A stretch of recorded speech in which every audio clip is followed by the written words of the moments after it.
क्या बातचीत करेंगे और कौन सी जगह है। जगह भी बदल दी गई है और तारीख तो हम आपको बताने वाले हैं।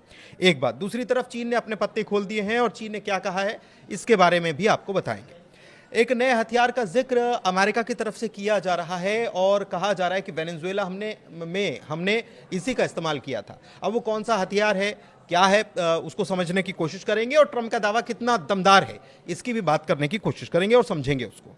अमेरिकी फोर्सेस मिडिल ईस्ट में कितनी है इसकी भी कुछ एक मोटी मोटी संख्या आ गई है और यह भी कहा जा रहा है कि बस वो आदेश का इंतजार कर रहे हैं, कितने टाइम तक ऑपरेशन चल सकता है इसके बारे में भी कुछ खबरें छनकर आ रही हैं। आईएईए की तरफ से एक दावा किया जा रहा है, हालांकि आईएईए ने खुद ये इसके बारे में जानकारी तो नहीं आई आईएईए की तरफ से, लेकिन कुछ पोस्ट में यह दावा किया जा रहा है। क्या दावा है ईरान की ताकत को लेकर, वो बात करेंगे और ईरान की वांटेड लिस्ट की बात करेंगे कि ईरान की वांटेड लिस्ट जो आई है उसमें अब नया नाम कौन सा है और ईरान ने क्या दावा किया है। तो आइए आनंद के पास चलते हैं और सबसे पहले सबसे बड़ी खबर की बात करते हैं। नई तारीख का ऐलान हो गया है कि अब दूसरे दौर की बैठक कहां होने वाली है। आनंद बताइए। बिल्कुल जी हाँ, देखिए दूसरे दौर की जो बैठक होने वाली है ईरान और अमेरिका की, ये बैठक होने वाली है जेनेवा यानी कि स्विट्जरलैंड में, और ये बैठक बहुत अहम माना जा रहा है। हालांकि इसमें मध्यस्थता ओमान की रहेगी, क्योंकि आपको भी पता है कि पहली जो बैठक थी ईरान और अमेरिका की 6 फरवरी को ये ओमान में बैठक हुई थी। लेकिन ये ओमान बैठक के बाद ये दूसरी बैठक जो है स्विट्जरलैंड में रखी गई है, और ये बैठक अहम इसलिए भी हो जाता है क्योंकि ट्रंप ने इसको लेकर के पहले ही जानकारी दे दी थी कि ये जो बैठक होने वाली है अगले हफ्ते होगी। तो अगले हफ्ते होने वाली थी, इसकी तारीख भी अब आ गई है 17 तारीख, यानी 17 फरवरी को मंगलवार का दिन है वो, और उस दिन ईरान और अमेरिका की दूसरी चरण की बैठक होने वाली है। इस बैठक में अमेरिका की तरफ से जो प्रतिनिधिमंडल है उसका नेतृत्व जो कर रहे हैं वो रहेंगे स्टीव विटकॉफ ही और खुशनर भी। और ईरान की तरफ से हैं अब्बास अराक्ची, जैसा कि पहले थे विदेश मंत्री अब्बास अराक्ची, वो उनका भी बयान इस बैठक को लेकर के भी आया हुआ है, वो आगे हम बताएंगे। लेकिन इस नेतृत्व में जो मध्यस्थता कर रहा है ओमान के जो विदेश मंत्री हैं बदर अल बुशैदी, इनकी मध्यस्थता में ही दोनों की बैठक होगी। पिछली बार की जो बैठक थी, मैं थोड़ा याद दिला देता हूं आपको कि पिछली बार की जो बैठक हुई थी उस बैठक को खत्म होने के बाद दोनों प्रतिनिधि मंडलों ने एक दूसरे को शर्तों वाली लिस्ट थमाई थी। तो क्या वो जो लिस्ट थी इस बैठक जो दूसरी बैठक होने वाली है, इस बैठक में उस लिस्ट पर चर्चा होगी, क्योंकि ईरान ने अपनी शर्तें गिनवा दी है कि ये शर्तें होंगी। उन्होंने साफ मना कर दिया है कि बैलिस्टिक मिसाइलें और क्षेत्रीय मदद यानी कि जो प्रॉक्सियों को मदद करते हैं हिजबुल्लाह हमास हुती को, उस पर बातचीत नहीं करेंगे। और वही ट्रंप है कि जो कि साफ बोल रहे हैं कि अमेरिका की जो शर्त है वो ये है जो इजराइल चाहता है, बैलिस्टिक मिसाइलों पर बातचीत हो इस बैठक में, और प्रॉक्सियों को जो मदद दे रहे हैं यानी कि प्रॉक्सी यानी कि हमास हिजबुल्लाह हुती को जो आप समर्थन दे रहे हैं वो बंद करें। क्यों? क्योंकि इजराइल को इससे बहुत बड़ा खतरा है। दूसरी बात, एक खबर सामने जो और निकल के आ रही है वो ये आ रही है कि ईरान ने अपने वांटेड लिस्ट जारी कर दी है। वांटेड लिस्ट में पहला जो नाम उसमें है वो बहुत चौंकाने वाला है, क्योंकि उसमें नाम है बेंजामिन नेतन्याहू का, और साफ तरीके से ईरान ने साफ तौर से बोल दिया है कि जल्द ही नेतन्याहू को गिरफ्त में लिया जाएगा। यानी कि वांटेड लिस्ट में नाम आने से ये साफ हो गया है कि अब जो कार्रवाई ईरान करेगा वो अब सटीक बता दिया है कि इजराइल के साथ साथ अब नेतन्याहू जो है वो भी गिरफ्त में लिए जा सकते हैं। बिल्कुल ठीक है। अच्छा, अब दो तरफ से पत्ते खोल दिए गए हैं। यमन के बारे में हम कह भी रहे थे, हूती के बारे में कि वो क्या कर सकते हैं अगर वॉर छिड़ता है तो। इस बीच मैं आपको एक बड़ा अपडेट दे देता हूं। बड़ा अपडेट ये है इसी मामले में कि अब तैयारियां शुरू हो गई है अमेरिकी फोर्सेस की, और ये कहा जा रहा है ट्रंप ने अपने अमेरिकी फोर्सेस को कह दिया है कि आप तैयारी पूरी कर लीजिए। 1 हफ्ते तक का मेरे ख्याल से कहा गया है कि 1 हफ्ते या उससे थोड़ा सा ज़्यादा वक्त तक ऑपरेशन चल सकता है, और इंतज़ार ट्रंप के ऑर्डर्स का है कि वो अटैक करने का कब ऑर्डर देंगे और वो यूएस फोर्सेस जो हैं वो अटैक कर लेंगे, ऐसा कहा जा रहा है। ठीक है। दूसरी तरफ ईरान जो है अपनी ताकत तो दिखा ही रहा है, लेकिन यमन की तरफ से, जिसके बारे में हम पहले ही कह रहे थे कि ऐसा अगर परिस्थिति बनेगी तो यमन या हूथी क्या करेंगे, तो अब कंफर्म खबर आ गई है। और चाइना क्या करेगा, जो चाइना ईरान का अच्छा मित्र कहा जाता है, उसकी तरफ से क्या खबर है, दोनों समझते हैं आनंद से। देखिए, पहला तो हूती पर हम बात कर लेते हैं, क्योंकि यमन जो देश है वहाँ पर हुती का जिस तरीके से एक्टिविटी है और रेड सी पर जिस तरीके से उनका पकड़ है, रेड सी वही है जहाँ से व्यापार होते हैं मिडिल ईस्ट के, यूरोप के। अधिक से अधिक जो तेल के जो जहाज़ें हैं वो वहीं से गुजरते हैं।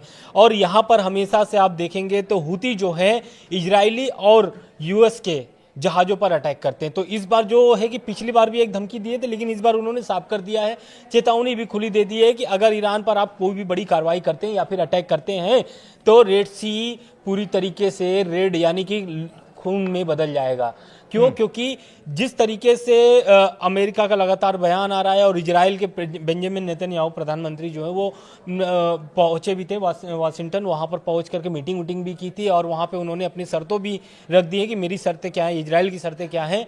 वो 2 शर्तें अपने रख दी हैं और उससे कहीं ना कहीं हुती को नुकसान होगा, क्योंकि उनमें हुती का भी नाम है शर्तों में। इजराइल के बेंजामिन नेतन्याहू ने जो शर्त रखी है कि प्रॉक्सियों को मदद बंद करिए, बैलिस्टिक मिसाइलें बनाना बंद करिए, तो वो हुतियों को प्रॉक्सी जो है कि हुती है ईरान, और ईरान से उनकी जो दोस्ती है आपको भी पता है कि कितनी मतलब मजबूत है। और यही कारण है कि लगातार धमकी दे रहे हैं और आगे चल के वो कार्रवाई भी कर सकते हैं, क्योंकि पिछली बार भी अमेरिका के कई जहाजों पर वो हमला कर चुके हैं। दूसरा, चीन का सबसे महत्वपूर्ण खबर जो सामने आ रही है वो चीन से आ रही है, क्योंकि चीन ने साफ तौर से कह दिया है कि ईरान पर अगर हमला होता है तो इजराइल के खिलाफ बड़ा एक्शन लिया जाएगा, बड़ा एक्शन हो सकता है। बिल्कुल ये बड़ा दावा है चीन की तरफ से, ये बड़ा बयान, क्योंकि अभी तक चीन इस मामले में खामोश था और अभी रशिया की तरफ से इस प्रकार का कोई बयान नहीं आया है। लेकिन स्ट्रैटेजिकली जो सपोर्ट है वो पूरी तरह से पहले से रशिया से मिल रहा है, रूस से मिल रहा है ईरान को, चाहे वह हथियारों की बात हो, हथियारों के तौर पर, आर्थिक तौर पर और स्ट्रैटेजी, तीनों के तौर पर। हालांकि अभी खुलकर बयान पुतिन का सामने इसको लेकर नहीं आया। हाँ, लेकिन चीन का जो इस तरीके से खुले तौर पर बयान आना और ईरान को समर्थन करना इसलिए भी अहम हो जाता है, क्योंकि जिस तरीके से अमेरिका ने अपने मिलिट्री फोर्स वहां पर बढ़ाए हैं, अभी तो दावा ऐसा आ रहा है कि 30 से 40 हजार सैनिक जो है ईरान के आसपास पहुंच चुके हैं। दूसरा, आपको भी पता है कि पहला यूएसएस अब्राहम लिंकन जो जहाज है वो पहुंच चुका है, और दूसरा जो है गेरार्ड आर फोर्ड ये पहुंचने वाला है, यानी प्रोसेस में वो पहुंच भी सकता है, क्योंकि वो पहले से ही ट्रंप बोल रहे थे और ये स्पष्ट भी हो चुका है कि ये जो दूसरी जहाज है ये भी भेजे जाने की तैयारी हो रही है, शुरू हो गई है। बिल्कुल 48 घंटे में ये पहुंच सकता है। अच्छा, इस बीच मैं आपको बता रहा था कि ट्रंप एक हथियार का जिक्र कर रहे हैं। वो हथियार क्या है, क्या उन्होंने कहा है, इसको समझते हैं आनंद से, फिर उसके बारे में बात भी करेंगे। बिल्कुल, देखिए वो हथियार का उन्होंने जो जिक्र किया है ट्रंप ने, तो वो पहले तो हम बता दें कि ये जो हथियार है ये इस्तेमाल किया गया था वेनेजुएला में 3 जनवरी को, जब निकोलस मादुरो को पकड़ने के लिए अमेरिका का गुप्त तरीके से जो ऑपरेशन चला था, उसमें वो जो हथियार था उसका नाम है डिस्कॉम्बो बुलेटर। ये है हथियार और यही के वजह से मादुरो को गिरफ्तार किया गया था। और ट्रंप ने भी साफ साफ बोल दिया है कि अगर ईरान से डील नहीं होती है तो इस हथियार का इस्तेमाल किया जा सकता है। लेकिन इस हथियार के बारे में और भी डिटेल है। पहला तो ये है कि जो रशियन उपकरण थे वो काम नहीं किए थे वेनेजुएला में। दूसरा, जो चीन के उपकरण थे या फिर चीन के जो हथियार थे या फिर जो रडार पकड़ने वाले होते हैं वो भी बेअसर रहा। यानी रशिया और चीन के जो उपकरण थे वेनेजुएला में फेल नजर आए।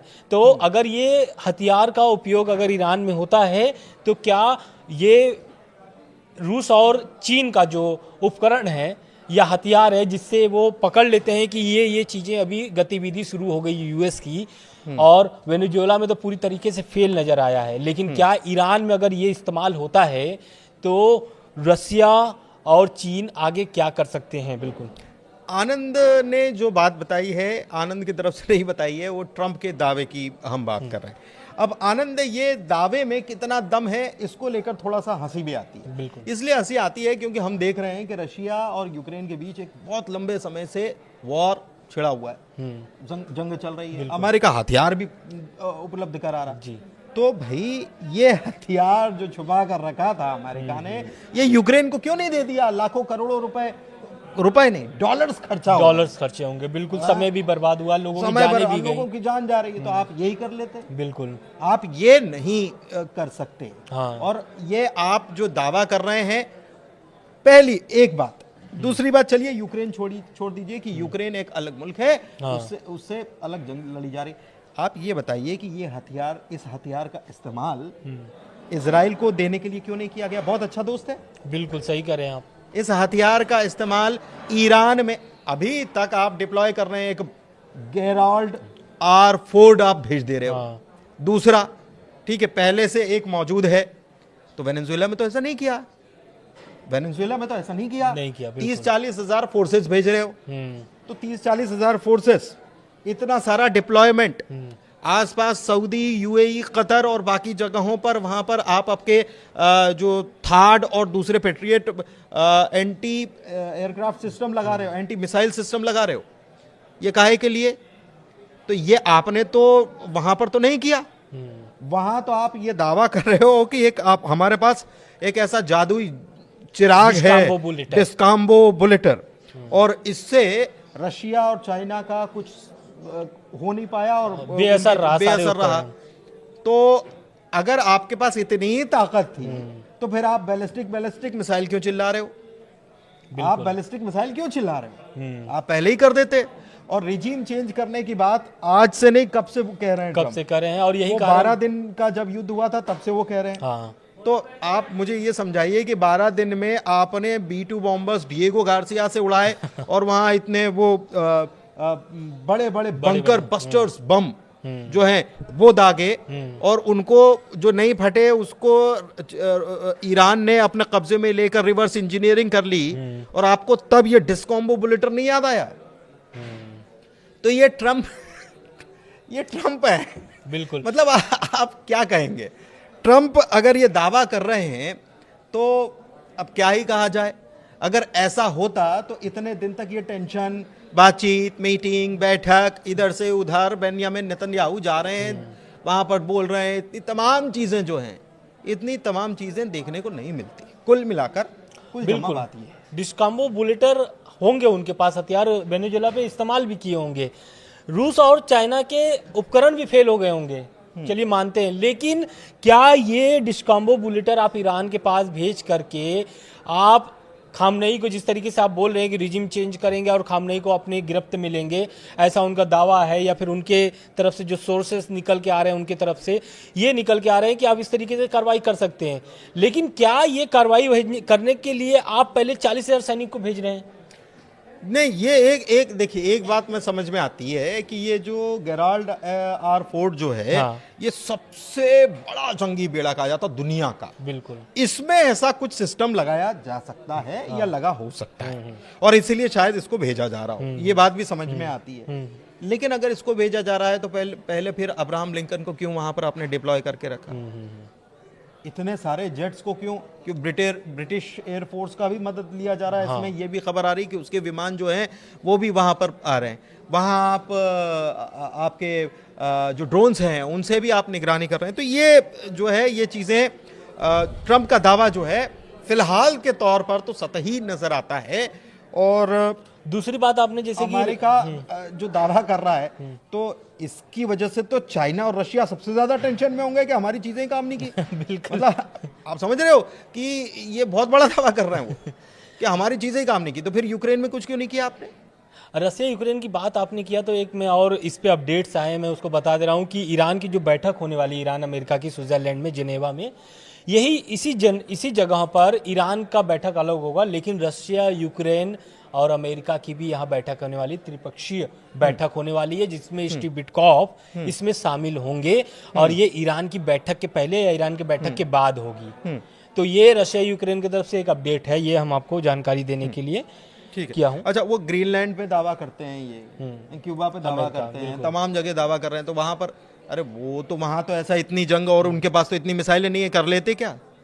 ऐसा नहीं होता है। ये जो बातें कही जा रही हैं ये हैवॉक बनाने के लिए, सनसनी फैलाने के लिए ठीक है, लेकिन बातों में कॉन्क्रीट चीजें होना चाहिए। चलिए बढ़ते हैं आगे, आप समझ गए होंगे मैं क्या कहना चाह रहा था। आइए ये को लेकर जो खबर आई है वो क्या है, वो आनंद से समझते हैं। देखिए, पहली खबर तो ये है कि आईएए की तरफ से ये दावा नहीं किया गया है। सोशल मीडिया में कुछ ऐसे पोस्ट पड़े हैं जो ये बता रहे हैं कि आईएए ने ऐसा दावा किया है कि ईरान ने अपनी पहली न्यूक्लियर बैलिस्टिक मिसाइल टेस्ट कर सकता है। और ये जो मिसाइल है, अगर तेहरान पर अमेरिका हमला करता है और मिसाइल जो है, ये जो मिसाइल जिसने ये एक तरीके से ऐसा कहा जा रहा है कि ये टेस्ट कर लेंगे या कर रहे हैं या कर सकते तैयारी हैं, है, मतलब कुल मिला तैयारी है। तो अगर ये मिसाइल अगर सफल होता है तो ये मिसाइल हिरोशिमा पर गिराए गए बम से 120 गुना ज़्यादा असर होगा अमेरिका पर। तो ये कहीं ना कहीं टेंशन वाली बात है, लेकिन ये आईएईए की तरफ से दावा नहीं किया गया, ये पहले बता दे रहे। दूसरा, 400 किलो यूरेनियम से ईरान पूरे मिडिल ईस्ट को तबाह कर सकता है, ये भी एक दावा है कि जिस तरीके से अमेरिका और इजराइल का टेंशन यही है कि यूरेनियम वो कम जुटाए, कम संवर्धन करे उसका। तो ये साफ हो गया है कि अगर 400 किलो अगर मतलब दो बातें इसमें कॉन्ट्राडिक्टरी। एक तो ये आईएईए की तरफ से हमेशा ये दावा करता आया है आईएईए कि बहुत सारा यूरेनियम कभी भी बम बना लेगा। इसमें एक बात तो ये है कि कभी भी बम बना लेगा, तैयारी पूरी है आईएईए। लेकिन आईएईए ये भी कह रहा है, ये अमेरिका को सावधान करने वाली चीजें हैं कि अगर अमेरिका तेहरान के ऊपर अटैक करता है तो ऐसा हो सकता है। अब आईएईए नहीं कह रहा है, ये पोस्ट में दावा किया गया है कि आईएईए की तरफ से ऐसा कहा गया, लेकिन ऐसा हो सकता है।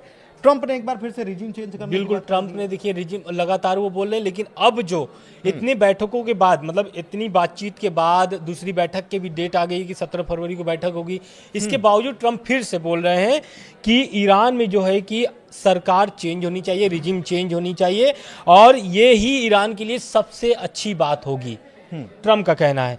दूसरा बात उन्होंने कहा दिया है कि ईरान को डील के लिए 1 महीने का मोहलत दे दी गई है, यानी 1 महीने का समय दे दिया गया है, लेकिन अगर ये डील नहीं होती है तो रिजीम चेंज होना ही सबसे वाजिब होगा, ऐसा ट्रंप का कहना है। लेकिन उन्होंने ये भी बोल दिया है कि यही 47 सालों में सिर्फ खामनेई साहब ने सिर्फ बात ही किया है, कोई डील हुई नहीं अभी तक, सिर्फ बात कर रहे हैं 47 सालों में। और इस बीच ईरान में कितनी लोगों को मतलब कि गुनाहगार लोग, जो बेगुनाह लोग जो है वो लोग मारे जा रहे हैं, ईरान में मारे जा रहे हैं, तमाम मुल्कों में, ऐसा ही अमेरिका दावा कर रहा है। लेकिन इसके साथ साथ एक और बयान है, वो है ईरान का, मसूद पेजेश्कियान का।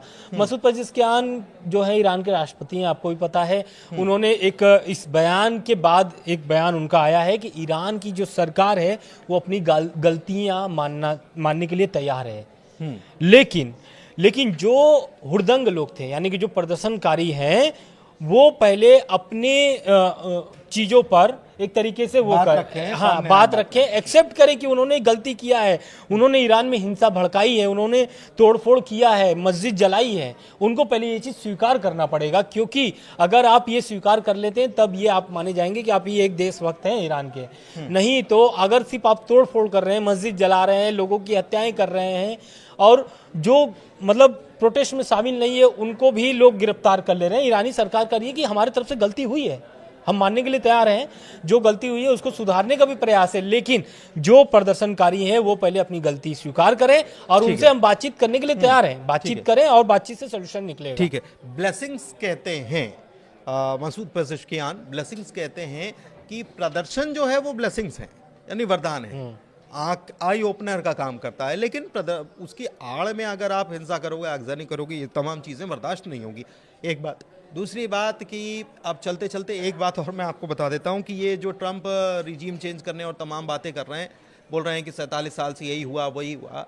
अभी 2 दिन पहले, 2 दिन पहले या 1 दिन पहले ट्रंप का एक बयान और आया था, और वो पूरे ईरान के मैटर के लिए ठीकरा किसके ऊपर फोड़ रहे थे, ओबामा और बाइडन पर, कि ये सब उनका किया धरा है। तो ट्रंप, और फिर कभी वो कहते हैं कि हमारे पास ऐसा हथियार है कि नया क्या कर देगा। खैर, जो भी है अपडेट आप तक पहुंचाते रहेंगे, और इसके लिए आप देखते रहिए ग्लोबल अड्डा, अपना प्यार देते रहिए। चर्चा कैसी लगी ज़रूर बताइए। वीडियो बड़ा ज़रूर हो गया है, उसके लिए माफ़ी दीजिएगा। शुक्रिया।